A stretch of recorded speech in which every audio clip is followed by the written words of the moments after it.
Pastor Lumley makes me sick. Doing silly things like that on Valentine's Day for his wife makes me look so bad. And he does that quite regularly. Every time we get together. Maybe it's a Korean thing, all the Korean men that are here, but when I talk to my wife, I just say, Hyunju. He calls his wife, M. Literally, in that tone. I say, Hyunju. He goes like, M. And then he goes up to her and he gives her a back hug and he kisses her on the head. How many Korean men do that? None. You make me sick. I am joking, of course. I've said it many times because of him. It's funny because it's true, you know. But actually, he's challenged me to become a better husband and to be less Korean-style husband. And so actually, I'm very, very thankful. And just for me, I'm not going to preach a sermon, but I'm going to share with you a story. But before I share a story with you, I just want to say one of the things that I was challenged.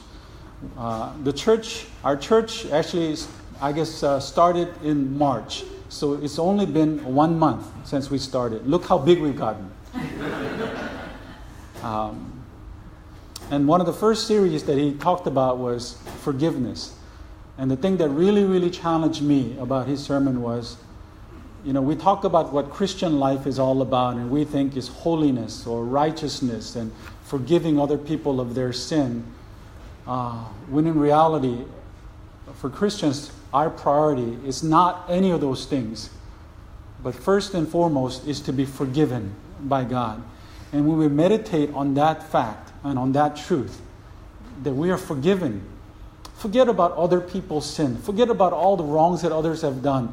Forget about the evil in this world. When we focus on the most important thing, the fact that God forgave us of all the sins, in my opinion, that's what changes our perspective in our life, because it has with me. You know, to be honest with you, when the first time the name Forgiven Life was brought up, I didn't like it. Because the typical name that you see at church is like Grace, you know, or like Light, you know, or Journey, just one word letter that gives a lot of meaning. I didn't like the fact that our church name had 2 words, Forgiven Life. And more than that, forgiveness, forgiven. I felt like it was a little bit sad, but the more I meditated on the name, I liked it. Because I realized that that's what Christian life is all about. So I want to share with you a story. Why Forgiven Life? Why Forgiven Life Community Church? And this is a question that many people have asked me. And it's also the question that I ask myself. Why Forgiven Life Community Church? And what I mean by that is, why start a church? Why plant a church? Why not join a big Korean church? And there are many in the city of Houston. Why not go to a big Korean church? Why not go to a church with a stable finances, where they can give me a good income and they can give me a financial support? Why plant a church? Why put myself through all this work? Why Forgiven Life?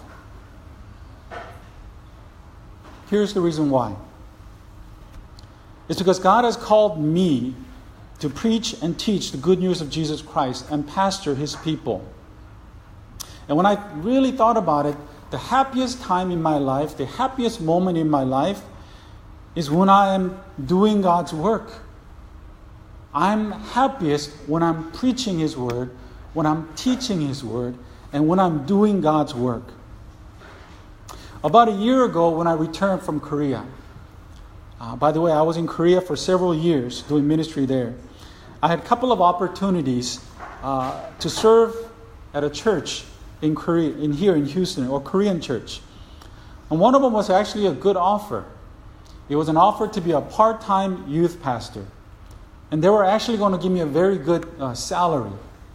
It was a very attractive offer because Number one, I've worked with youth group for half of my life as a pastor. And the pastor of the Korean church was very generous. He said, you know what, Pastor Paul, you don't have to do much. Just come preach on Sunday and just kind of meet with them, maybe once a week or once a month. It's up to you. You don't have to come to church. You have a very flexible schedule. You can do whatever you want. And let me just say this. I was very, very close to accepting his offer. Except for one thing. During quiet time, God spoke to my heart. And He spoke to my heart through the story of Abraham. Most of you guys know his story, but let me give you just a brief summary. In Genesis chapter 12, God tells Abraham, I want you to go. I want you to leave your home. I want you to leave your homeland.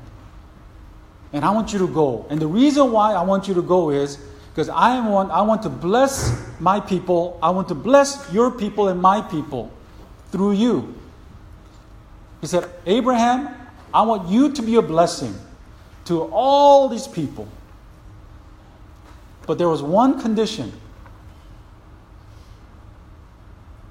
If you want me to use you to bless other people, and going back, he says, you must leave. You must leave your home. And to me, what that meant was, God was telling Abraham, you need to leave your comfort zone. In other words, I cannot be truly used by God if I always do what comes easy and if I always do what is comfortable. You see, serving at a Korean church is my comfort zone. It's easy because I've always worked at a Korean church. Working with the youth is easy because that's what I've always done. Having a stable income, salary, is what brings me comfort because that's what I've always had. In many ways, it was a perfect job. But again, God spoke to me through the story of Abraham that if I truly wanted to be used by God, that I need to step out in faith and step out of my comfort zone. And it was around that time, my dear friend, Pastor Lam Lee, he approached me about working with him to rebuild his small congregation that's been struggling over the years because they had many pastors who come and go, and basically the church members left because they were hurt by all of these things. At first, I wasn't interested because working with him meant going to a very small church with a very small salary. And I needed income. And the second reason was because Pastor Lumley, he was my good friend, and I liked him. And this is the truth. I was afraid that if we started working together, that we were no longer going to end up being friends. Really, that's the truth. But the more I prayed, and this is what came to my heart and my thought. And you've already noticed this, but Pastor Lumley, he is a gifted teacher. You listen to one of his sermons. Today was a very short one, and actually, as you were preaching, I was thinking to myself, you're going longer than the 15 minutes. But I was saying, man, it's good. I enjoyed it, and for their sake, I wish we had more time for you to give a full sermon. But when you listen to his sermon and attend one of his Bible studies, you'll know what I'm talking about. He is a gifted teacher. Even 20 years ago, when I attended his Bible study, I was so impressed when I watched him teach. I really felt like I was attending Tim Keller's Bible study. Ooh. But this is what many people don't know. Pastor Lumley is also a very gifted businessman. He's a very gifted business.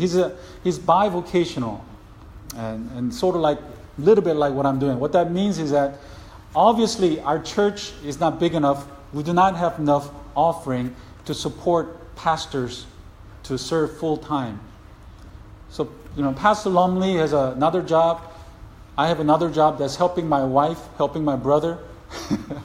And I am the highest paid cashier in the city of Houston.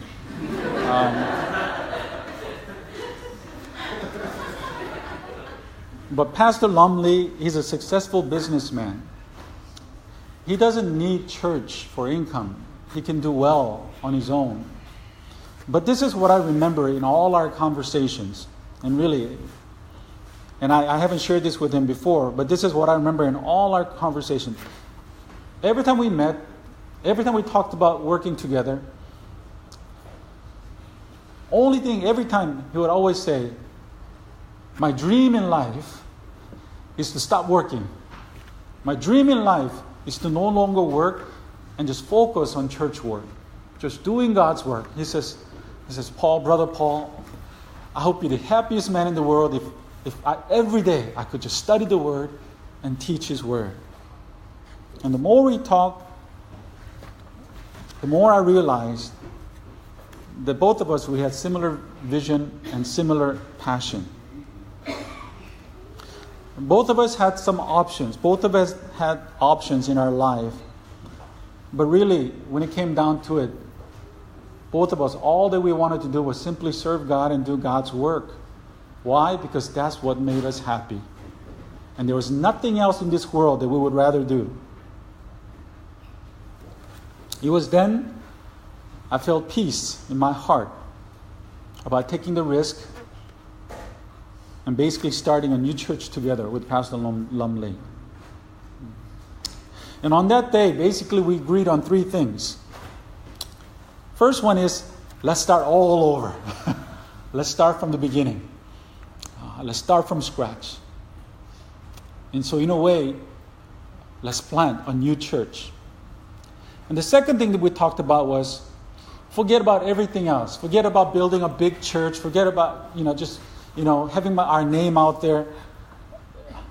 Let's just do two things. Let's make disciples for God and let's save lives. Forget about everything else. Forget about our reputation. We're pastor of a small church. We have no income. What will people think of us? Who cares? Forget about everything else. Let's just do what God has called us to do. Let's make disciples for God and let's save lives. And the third thing that we agreed to do, and really this is what we said, let's have fun. Let's have fun. And for us, that was the truth. Because nothing was more fun than doing God's work. There's nothing that is more fun for us than preaching and teaching the Word of God. And for all of us, there's nothing that is more fun than serving other people, loving other people, helping those in need. There's nothing that is more fun than that. And each week we gather together in our house, and we are so blessed. We have Master Chef Oz, and we have Master Chef Don Samonim over there. And not only do we enjoy a great meal, but man, we talk and talk and talk. And there was the three things that we said, let's do this together. So to me, it was appropriate on this day, on an Easter day, when Jesus rose from the dead, conquering death and sin. We at Forgiven Life Community Church, we intentionally chose this day, knowing that there are many other people that could not come because it's Easter and they're busy at their own church. We chose this day to officially celebrate the launch of a new church.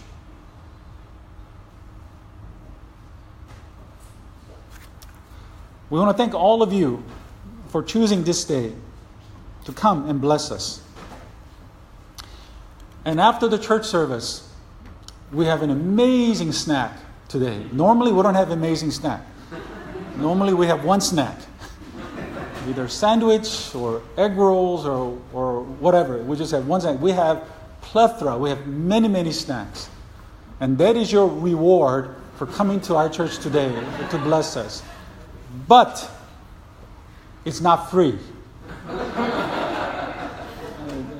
You thought it was free. I am sorry. The doors are locked. You cannot leave. It is not free. There is a condition.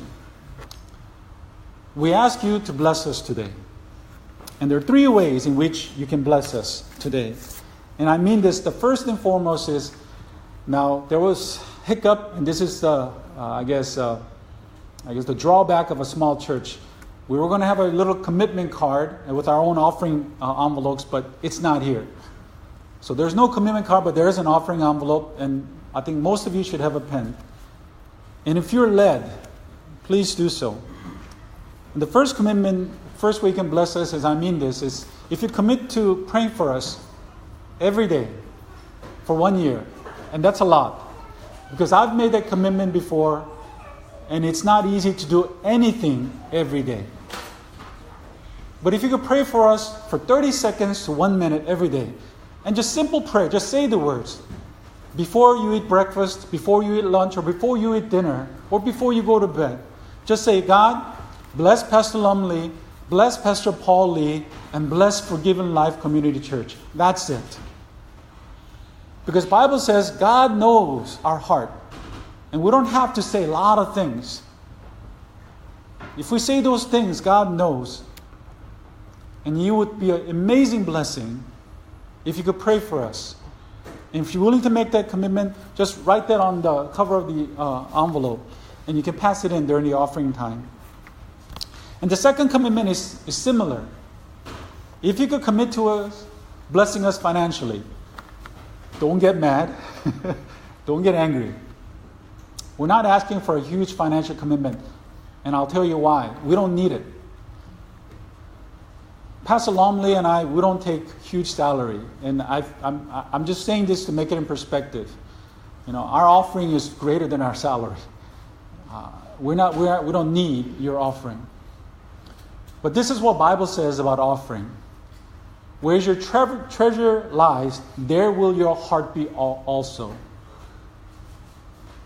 That means wherever you give money and however you spend money, your heart and your thoughts will be there as well.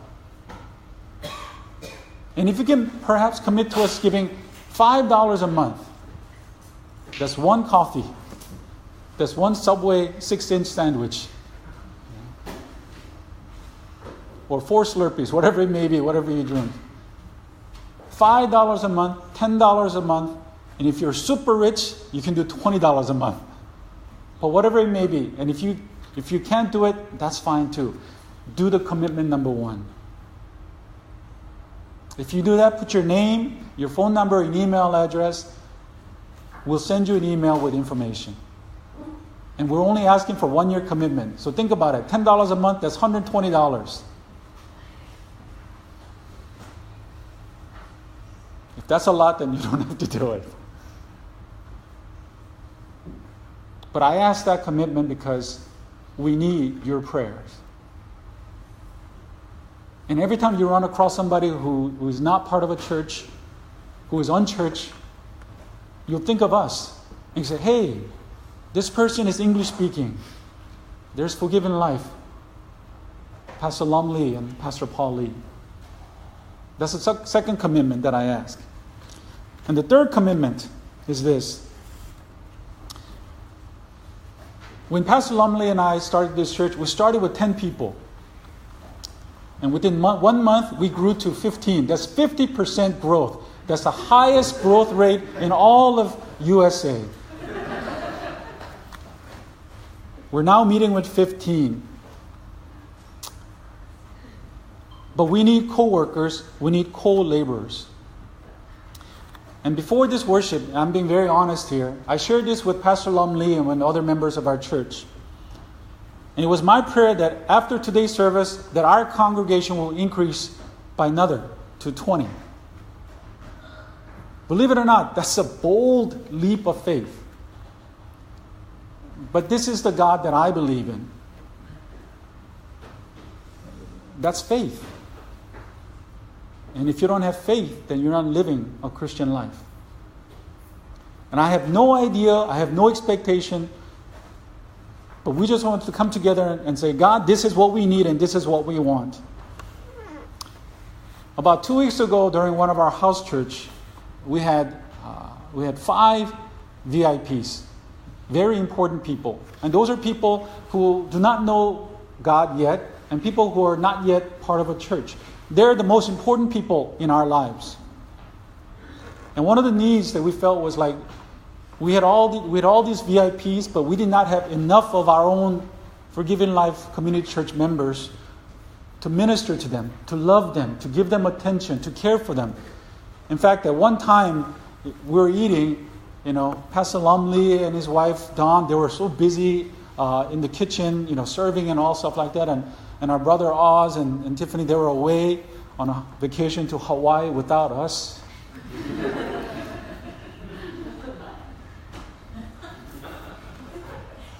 And then there were other people that were going to the restroom, they were doing other stuff, they were in the living room. And I was sitting all alone in a dining room table with 5 VIPs. And they were dominating in conversation. It was in that moment I was like saying, God, I wish we had some help. Committed believers that can help minister to these people. And the last commitment is this. If God is speaking to your heart, and if you're willing to give, suffer, and die, some of you are familiar with that. If you're willing to sacrifice and make a commitment to part of a church to serve God, then let it be known that we want to make a commitment to Forgiven Life Community Church, to join your church, to join my church, to serve God. We can't offer you a lot of things. We don't have a fancy building or fancy program. If we have children, we'll start a children's program. If we have babies, no babies yet, we'll start a nursery. We don't have a huge praise team. In fact, today was the first day my son and my daughter joining the praise team. Let's give a hand to my son and daughter. We don't have a dazzling multimedia team. Tiffany, our multimedia team, can you raise your hand? We don't even have a nice lunch. Today we do, but normally we don't. But there are 2 things that we can offer. And one is there's a commitment from Pastor Lum and I that we'll do our best to stay humble. And one of the books that we're reading together every week, God is just speaking to us about staying humble before God. They were committed to staying humble, keeping each other accountable, and to faithfully serve God. And 2, we can offer you a loving family. Right now, maybe it's because of the size of our church, but man, we are a loving family. Every time we meet together, I feel like we're joining a family. And we have just a great time of sharing. And I look forward to meeting with every member of our family. And 3, what we can offer you is this. It's an opportunity to receive the greatest gift. And one of the greatest gifts, other than salvation, is a compliment from God. That when we die, and we're all going to die, I'm going to be dead in about 30 years. Yay! But I will be resurrected like Jesus. And we're all going to be dead. And the Bible says we will all be judged by God. And on that day, the greatest gift that we can receive, other than salvation, is to hear these words from God. And that is, well done, my good and faithful servant. Not everyone is going to hear those words. My goal in life is simply that. And that's my only goal in life as a Christian. Is that when I stand before God, that God will say,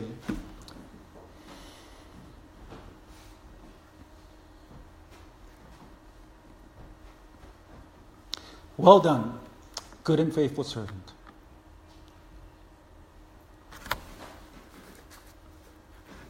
Sorry. This is all that we can offer to you right now at Forgiving Life. I will not beg though, because what we offer to you is an amazing opportunity to be part of an amazing church that follows an amazing God. So I ask you today to bless us today. One, if you could, by committing to us, to praying for us. We feel like this is just simple words, but it's not. The book that we're reading also reminds us we can do whatever we want, but if God does not bless you, nothing will happen. We may be imperfect, but if God chooses to bless us, then things will happen. If so, then bless us through prayer. Write your name, email, and phone number. We will not send you a junk email, we promise. Again, commit to us. Again, $5 a month. It's not a lot. It's not. But I know what that means to me. It means that you'll be thinking of us each and every month. And you'll be supporting us with your heart as well. And 3, if willing, saying, Lord, I commit to joining Forgiven Life Community Church and being part of an amazing family to build God's church. So I'm going to stop there. And I just want to say once again, thank you so much for coming. Esther's sister came all the way from Austin. I know people came from Pearland. That's almost like another country.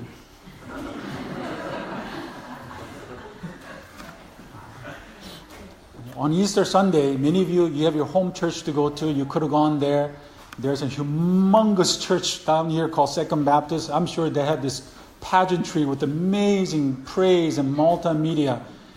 But yet you chose to come to us, join us today to bless us. And really, we are thankful.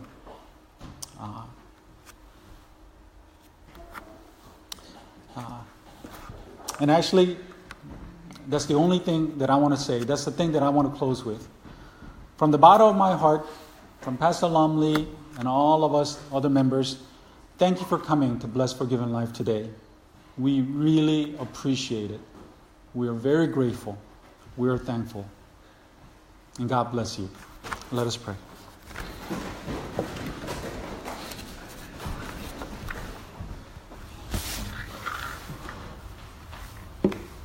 Let's pray.